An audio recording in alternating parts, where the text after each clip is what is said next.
Alhamdulillah nahmaduhu wa nasta'inuhu wa nastaghfiruh wa na'udzu billahi min shururi anfusina wa sayyiati a'malina may yahdihillahu fala mudilla lahu wa may yudlil fala hadiyalah.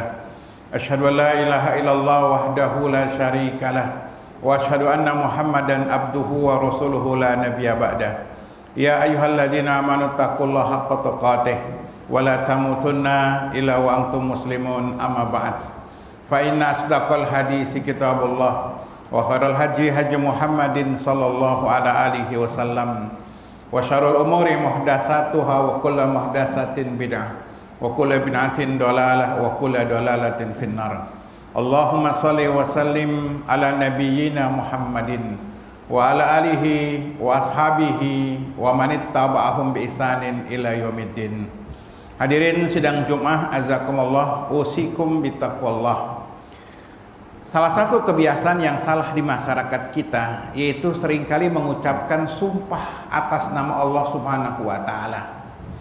Dan mereka mempermainkan sumpah atas nama Allah Subhanahu wa taala. Sehingga dalam Al-Qur'anul Karim dalam surah Al-Maidah Allah ingatkan dengan kalimat wahfazu aimanakum, jagalah sumpah-sumpah. Jagalah sumpah-sumpah kalian. Karena dalam Islam sumpah itu tidak boleh sembarangan.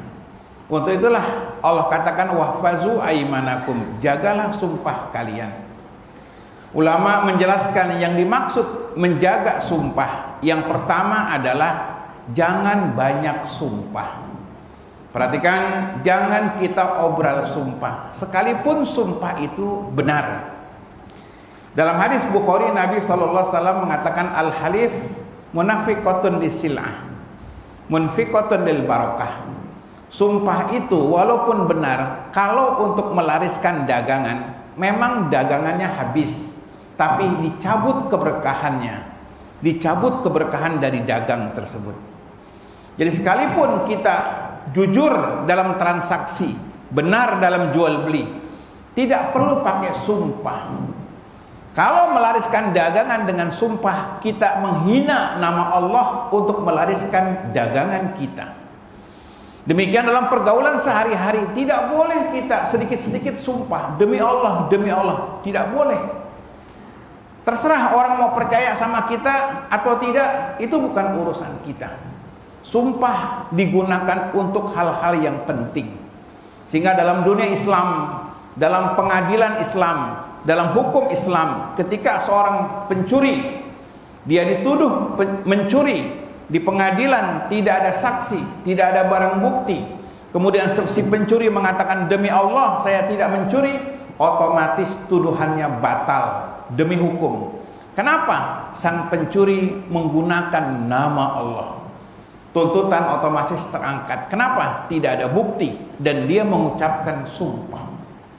Untuk itu jemaah sekalian, jaga sumpah, jangan sedikit-sedikit sumpah, ini terlarang.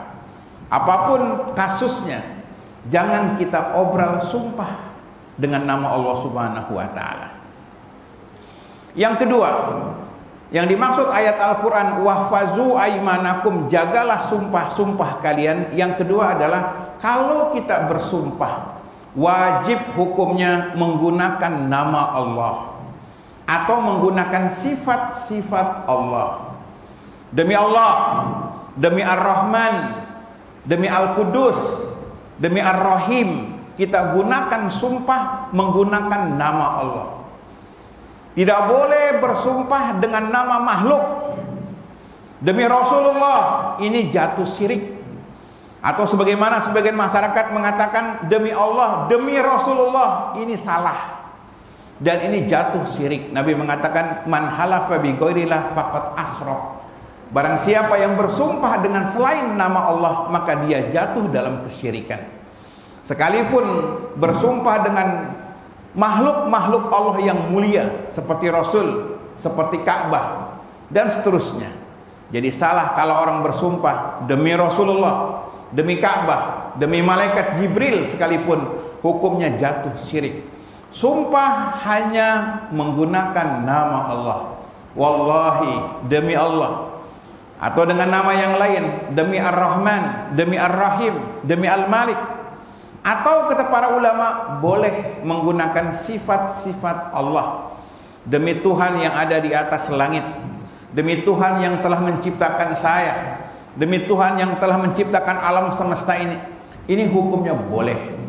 Jadi tolong jangan biasakan kita bersumpah demi Allah, demi Rasulullah digabung, ini salah dan termasuk perbuatan syirik. Sayangnya sumpah demi Allah, demi Rasulullah ini banyak dipraktekkan oleh sebagian kaum muslimin. Dianggap ini sumpah yang lengkap, menggunakan nama Allah dan menggunakan nama Rasul. Padahal sumpah hanya menggunakan nama Allah semata. Yang ketiga, kalimat Al-Quran, wahfazu aimanakum, jagalah sumpah-sumpah kalian. Poin yang ketiga adalah kalau kita sudah terlanjur bersumpah, sumpah itu harus kita jaga. Sumpah yang kita ucapkan harus kita tunaikan. Sumpah yang kita ucapkan harus kita pelihara. Jangan sampai kita membatalkan sumpah-sumpah kita. Untuk itu jemaah sekalian, kalau seandainya kita tidak diminta bersumpah, tidak perlu kita sumpah. Kalau seandainya istri kita mencurigai kita, karena kita umpamanya mempunyai istri yang lain, gak perlu kita bersumpah-sumpah. Bersumpah kalau sudah terlanjur, maka harus dijaga sumpah itu. Kalau umpamanya seorang pegawai memegang amanah keuangan, dia sebagai bendahara, kalau dia disumpah, maka harus jaga sumpahnya. Tidak boleh dia korupsi, karena dia memegang keuangan, memegang harta, tidak boleh dia korupsi. Kenapa? Dia jaga sumpah. Melanggar sumpah, dosanya sangat besar. Demikian profesi-profesi yang lain. Pejabat negara ketika disumpah, dia harus perhatikan isi sumpah itu. Dia harus amanah menunaikan isi sumpah itu. Demikian aparat, ketika aparat diperintah bersumpah, maka dia harus perhatikan isi sumpah itu. Jangan dia langgar sumpah itu. Kenapa? Karena kalimat sumpah mengikat dia dengan Tuhannya. Jaminannya adalah Rabbul Alamin. Tidak boleh dia langgar sumpahnya. Demikian juga dokter, rumah sakit, ketika disumpah, dan diantara isi sumpahnya harus senantiasa peduli, mempunyai jiwa kemanusiaan, dia perhatikan sumpahnya tersebut. Tidak boleh dokter, tidak boleh rumah sakit melanggar sumpahnya. Orang tidak COVID dipaksa harus COVID. Orang penyakitnya lain diponis COVID dan seterusnya. Ini tidak benar jamaah sekalian. Sehingga membuat manusia jadi ketakutan. Sampai ibadah saja orang ketakutan luar biasa. Kenapa? Ada oknum-oknum yang melanggar sumpahnya. Setiap orang sakit diponis COVID. Setiap diperiksa, dites kesehatannya, dirapid, diswab, hasilnya positif dan seterusnya. Wahfazu aimanakum, jaga sumpah-sumpah kalian. Jadi kalau sebagai dokter, kalau sebagai tempat merawat manusia, rumah-rumah sakit dan seterusnya, wajib dia tunaikan sumpahnya. Tidak boleh dia langgar sumpahnya. Sekarang ini di zaman orang meremehkan sumpahnya.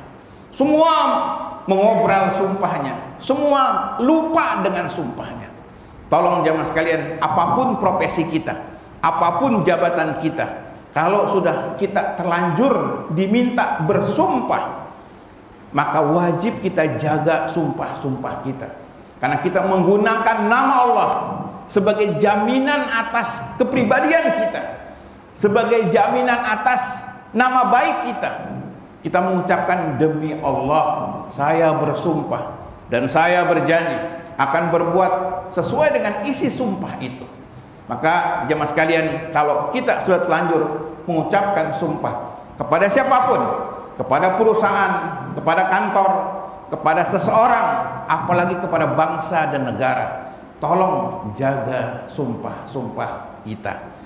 Semoga Allah Subhanahu wa taala senantiasa menjadikan kita orang-orang yang senantiasa memelihara sumpah-sumpah kita. Barakallahu li wa lakum wa nastaghfiruhu innahu wal ghafurur rahim.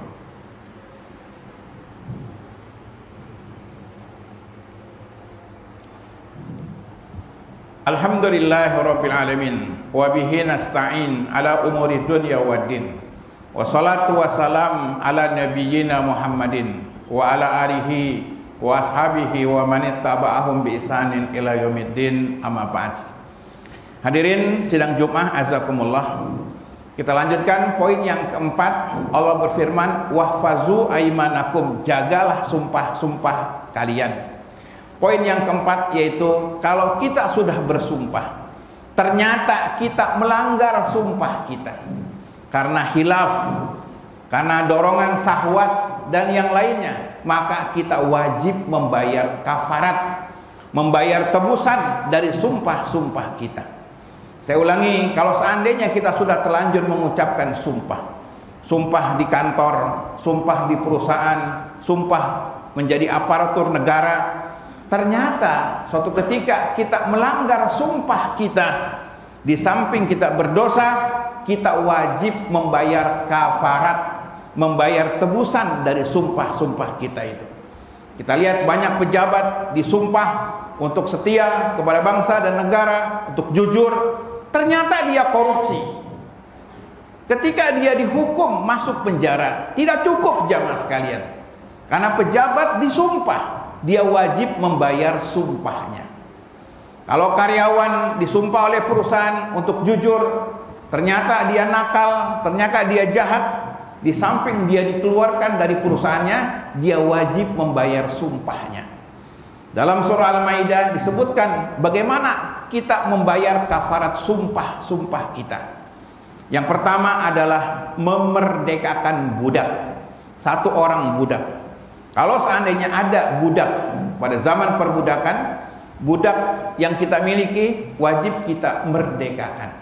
Dan zaman sekarang belum ada perbudakan.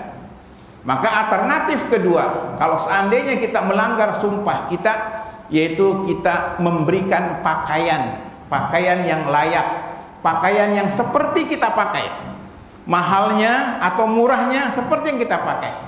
Kita berikan 10 orang miskin pakaian yang kita pakai. Kalau pakaian yang kita pakai dengan harga yang mahal, kita berikan dengan harga sesuai harga yang kita pakai, harga yang mahal. Kalau yang biasa kita pakai harga yang standar, ya kita berikan kafarat sumpah kita dengan pakaian yang standar. 10 orang miskin, memberikan pakaian 10 orang miskin. Ini kafarat kita melanggar sumpah.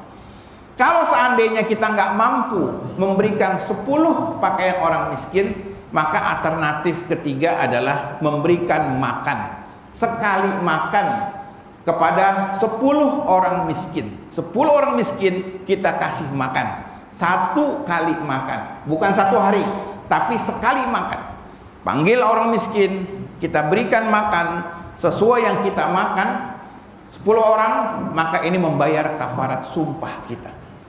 Kalau seandainya betul-betul kita tidak mampu memberikan makan 10 orang miskin, maka yang keempat alternatifnya adalah kita puasa 3 hari. Puasa 3 hari. Boleh berturut-turut, boleh selang-seling. Ini gambaran kafarat membayar sumpah-sumpah kita. Menunjukkan bahwasanya tidak boleh kita meremehkan sumpah yang sudah kita ucapkan. Karena di balik sumpah itu kita menjadikan nama Allah sebagai jaminan kita. Jadi jemaah sekalian, tolong jangan obral sumpah kita kepada siapapun juga, kecuali dalam hal-hal yang penting, kecuali kita diminta untuk bersumpah, baru kita bersumpah. Dan kalau sudah terlanjur kita mengucapkan sumpah, tolong dijaga sumpah-sumpah kita, dipertahankan, diamalkan isi sumpah kita. Dan kalau seandainya kita melanggar isi sumpah itu, kita berdosa dan kita juga harus membayar kafarat dari sumpah itu. Jamaah sekalian, semoga kita termasuk orang-orang yang senantiasa dibimbing oleh Allah Subhanahu wa taala. Semoga Allah senantiasa memelihara kita dan keluarga kita dan masyarakat kita, juga di negeri kita ini, dari berbagai macam musibah dan wabah. Kita berharap agar Allah senantiasa membimbing kita sampai akhir hayat kita. Allahumma shalli ala Muhammad wa ala ali Muhammad kama shallaita ala ali Ibrahim wa barik ala Muhammad wa ala ali Muhammad kama barakta ala ali Ibrahim fil alamin innaka Hamidum Majid. Allahumma ighfir lil muslimin wal muslimat wal mu'minin wal mu'minat al ahya'i minhum wal amwat. Rabbana la tuzigh qulubana ba'da idh hadaitana wa hab lana min ladunka rahmah innaka antal wahhab. Allahumma arinal haqqo haqqan warzuqna ittiba'ah wa arinal batila batilan warzuqna ijtinabah. Rabbana atina fid dunya hasanah wa fil akhirati hasanah wa qina adzabannar walhamdulillahi rabbil alamin. Aqimis shalah.